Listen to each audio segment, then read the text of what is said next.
BRS నాయకులు అయితే ఇదే చెప్తూ ఉన్నారు సార్, పాలన డిస్టర్బ్ అయింది, హామీలు నెరవేర్చడం లేదు, హామీల్ని అమలు చేసే ఉద్దేశం వీళ్ళకి లేదు అని చెప్పి డిస్టర్బ్ అయిందని చెప్తారు. అంటే ఢిల్లీ వెళ్ళడం వల్లనే, ఢిల్లీకి వెళ్ళడం వల్లనే నాకు అర్థం కాని లాజిక్. ఇప్పుడు రేవంత్ రెడ్డి ఢిల్లీ పోవడం వల్లనే రైతు బంధు పూర్తిగా పడలేదా? అంటే హైదరాబాద్ ఉంటే పడేదా? అంటే రైతు బంధు పడటానికి రేవంత్ రెడ్డి హైదరాబాద్లో ఉన్నాడా, ఢిల్లీలో ఉన్నాడా, వరల్డ్ ఎకనామిక్ ఫోరంలో ఉన్నాడా డిసైడ్ అవుతుందా? నాకు అర్థం కాని విషయం. హామీల అమలుకు ఢిల్లీలో ఉండటానికి ఏంటి సంబంధం అండి? హామీల అమలుకు ఆర్థిక వనరులతో సంబంధం. ఢిల్లీలో ఉంటే సంబంధమా? నేను ఢిల్లీలో ఉండి హామీలు అమలు చేయరాదన్నా చెప్పండి. అమెరికాలో ఉండి కూడా హామీలు అమలు చేయొచ్చు. సో అందువల్ల పొలిటికల్ ఇమ్మెచ్యూరిటీని తెలియజేస్తాయి కదా, అందులో మనము విమర్శలు చేయొచ్చు. సో నిర్దిష్టంగా ఇంకో ముఖ్యమంత్రి అక్కడ ఉండడం వల్ల ఈ నష్టం జరిగింది తెలంగాణ సమాజానికంటే మనం ఖచ్చితంగా ప్రశ్నించుదాం, అనుమానం లేదు. కానీ 45 రోజులు కూడా కాలేదు. నేను చెప్పిన రీజన్స్ ఉన్నాయి వెళ్ళటానికి. సో 45 రోజుల్లో హామీలు అమలు కాలేదని అనడమే కరెక్ట్ కాదు. నేను చాలాసార్లు చెప్పాను, హామీల అమలు ప్రక్రియ అనేది సమయం పడుతుంది. మరి బీఆర్ఎస్ ఎందుకు నిరుద్యోగ వృత్తిని అమలు చేయలే 5 ఏళ్ళు అనే ప్రశ్న కాంగ్రెస్ వాళ్ళు అడుగుతున్నారు. ఎందుకు 3 ఎకరాల దళితుల 3 ఎకరాల భూమి ఎందుకు అమలు చేయలే 5 ఏళ్ళైనా 10 ఏళ్ళైనా? ఆ ప్రశ్న కాంగ్రెస్ వాళ్ళు అడగరా? ఇప్పుడు మనం ఇట్లా ఒక ఏళ్ళు చూపెడితే ఇట్లా 4 ఏళ్ళు మన వైపే చూపుతాయి. అది ఆలోచించాలి కదా.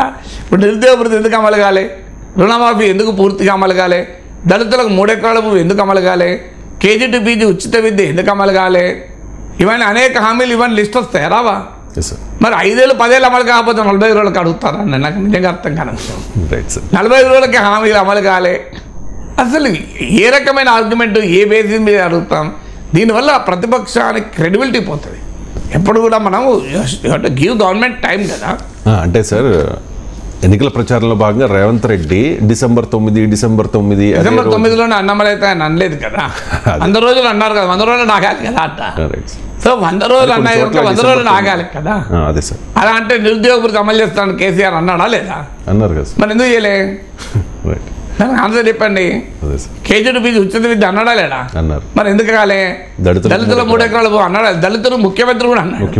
అది కూడా అమలు కాదు కదా. అందువల్ల ప్రతి రాజకీయ పార్టీకి కూడా కొన్ని హామీలు అమలు కావు.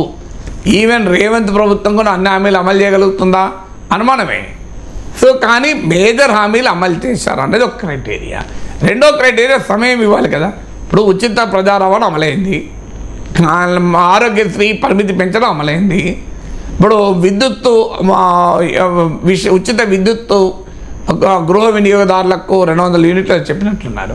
అది కూడా ఈ మంత్లో ఫిబ్రవరిలోనే అమలవుతుంది అంటున్నారు.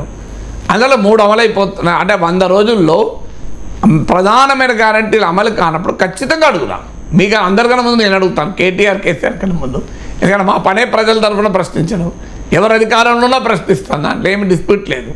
సో ఈవెన్ కాంగ్రెస్ ప్రభుత్వాన్ని స్పేర్ చేసేది లేదు, ఏ ప్రభుత్వాన్ని స్పేర్ చేయము. ఎందుకంటే ప్రజల తరఫున అడిగేవాడు ఉండాలని కోరుకునే వాళ్ళం. కానీ అడిగేటప్పుడు అది ఔచిత్యం ఉండాలి. ఎందుకంటే గివ్ ద గవర్నమెంట్ టైం. కానప్పుడు ఖచ్చితంగా నిలదీయాలి, అనుమానం ఏమున్నది.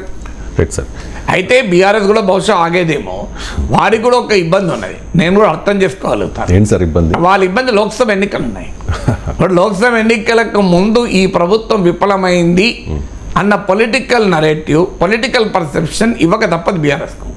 ఎందుకంటే నాగేశ్వర్కు లేని, నాగేశ్వర్ అంటే వెయిట్ చేయగలడు, వాళ్ళు వెయిట్ చేయలేరు కదా.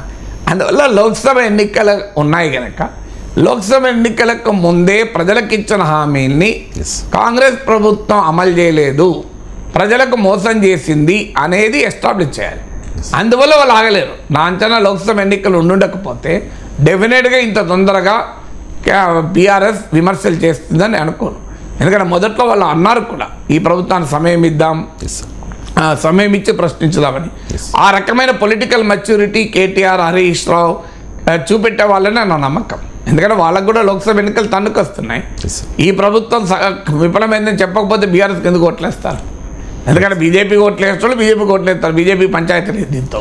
ఇక మరి బీజేపీ వ్యతిరేక ఓటు కాంగ్రెస్ కన్నా రావాలి, బీఆర్ఎస్ కన్నా రావాలి. సో అందువల్ల అనివార్యంగా ఈ ప్రభుత్వం ఫెయిల్ అయిందని ఒక బలమైన పర్సెప్షన్ ప్రజల్లో కల్పించకుండా బీఆర్ఎస్కి ఓట్లు పడవు.